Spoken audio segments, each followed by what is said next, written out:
जय हिंद।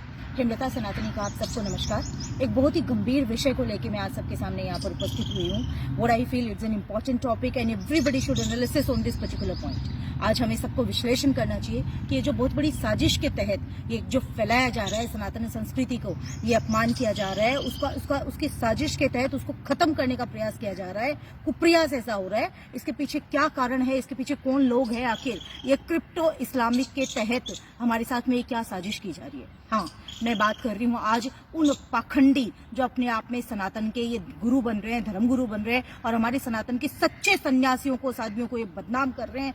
उन धर्मगुरुओं की आज मैं बात कर रही हूँ, चाहे वो भले मोरारी बापू ले लीजिए, चाहे वो कल की आई हुई ये गंदी और चित्रलेखा ले लीजिए, चाहे वो चिन्मयानंद ले लीजिए, चाहे वो अपने आप को गुरुमा कहने वाली वो पाखंडन औरत ले लीजिए। Yes, I am talking about them. इनको ये किसने अधिकार दिया है कि व्यास गद्दी जैसी पवित्र जगह पर बैठ के और सनातन संस्कृति का अपमान करें। ये खाते हैं भगवान राम के नाम पर, ये खाते हैं भगवत गीता के नाम पर, और ये पाठ करते हैं और गुणगान करते हैं दूसरे धर्मों का। इनको जरा बहुत भी लज्जा नहीं आती। कल मैं सुन रही थी एक मोरारी बापू का एक सत्संग का वीडियो वायरल हो रहा था और उसके अंदर वो ये कह रहा है कि मैं क्या करूं, मैं राम का नाम लेते लेते, मैं भगवत कथा कहते कहते, कृष्ण भगवान को ये करते करते और मुझे अंदर से ही फूट जाता, अल्लाह मुल्ला आ जाता है। तो मैं उसको कहूंगी कि तेरे अंदर से नहीं फूटता, ये जो तेरे शब्दों का मोह माया जाल है वो पैसों का है। तू इतना बड़ा गद्दार है, तू इतना बड़ा दल्ला है, मीन्स जिसे हम ये कहते हैं ना, मेरे पास आज शब्दकोश कम पड़ गया इनको गाली देने के लिए। ये इतने बड़े दलाल है कि ये पैसों के आड़ में, पैसों के लालच में अपनी माँ को भी, अपनी मातृभूमि को भी ये सौदा कर सकते हैं, ये बेच सकते हैं। मैं आज उसको कहना चाहूंगी उन तमाम साधु संतों को जो धर्म का नाश कर रहे हैं, कि जिनके अंदर से ये शब्द फूटते हैं, दूसरे धर्मों का प्रचार करने का या उनको प्रेरणा मिलती है। मैं उनसे कहना चाहूंगी कि जब कश्मीर में लाखों हिंदुओं के साथ में बर्बरता की गई थी, उनको निकाला था, माँ बहन बच्चियों के साथ में जाती हुई थी, उनको नंगा कर करके चौराहे पे उनकी बोली लगाई गई थी, तब तुम्हारे हृदय से, तुम्हारे मन से ये नहीं फूटा कि तुम्हें कुछ बोलना चाहिए। जब बंगाल के अंदर सरेआम हिंदुओं को जलाया जा रहा है, वहां पर उनके घरों को जलाया जा रहा है, वहां पे निकाला जा रहा है हिंदुओं को, तब तुम्हारे मन से ये फूटता नहीं है कि मुझे कुछ बोलना चाहिए।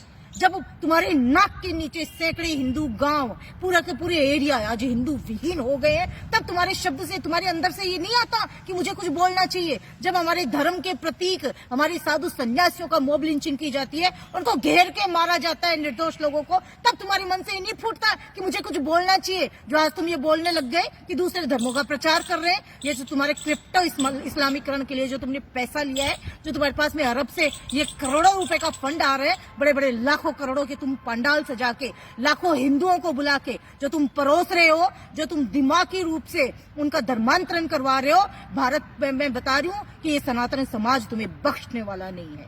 आज मैं दूसरी बात करती हूँ चित्रलेखा की, जो ये कहती है कि भगवत गीता का पाठ करते करते अजान अगर सुनो तो उसको रोक दो, बंद कर दो भगवत गीता को और अजान, उसको प्रणाम करो अल्लाह को। अरे तुम्हें ये किसने ठेका दिया भाई धर्म का? ये तो इतनी बड़ी गद्दार, दल्ली, गंदी औरत है ये कि इसने तो भगवत गीता में एक पहला, जिसे हम बोलते हैं संशोधन करके 13वें स्कंद के रूप में अजान को जोड़ दिया है। इतनी गंदी औरत है ये शराब का प्रचार कर रही है। कोई इससे पूछे कि क्यों भाई तू शराब का धंधा करती है, तूने धंधा खोल रखा है शराब का जो तू बड़ी इसको प्रमोट करती है, तुम्हें आखिर हक दे किसने दिया? तुम लोग ऐसे घिनौना काम करते हुए तुम्हारी आत्मा तुम्हें धिक्कारती नहीं है? एक वो चिन्मयानंद जो व्यास गद्दी जैसी पवित्र जगह पर बैठकर काले वस्त्र ये सब धारण कर रहे हैं, ये भगवान को भूल रहे हैं।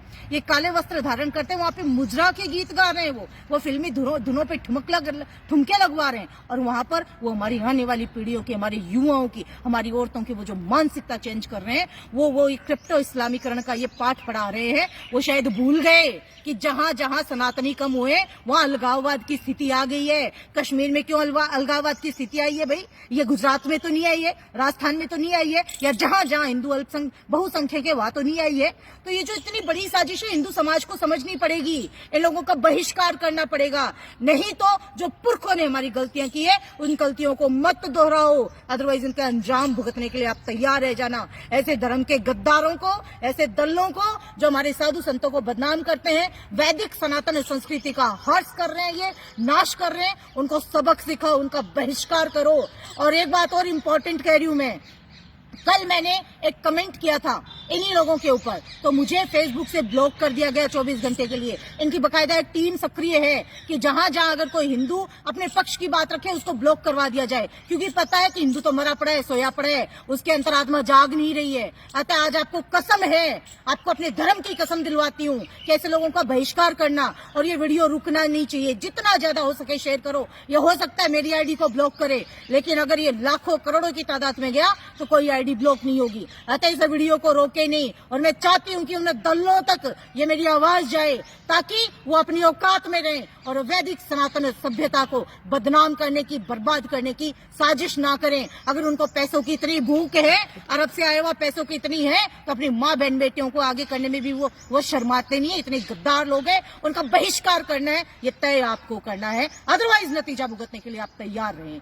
धन्यवाद। जय हिंद, जय भारत।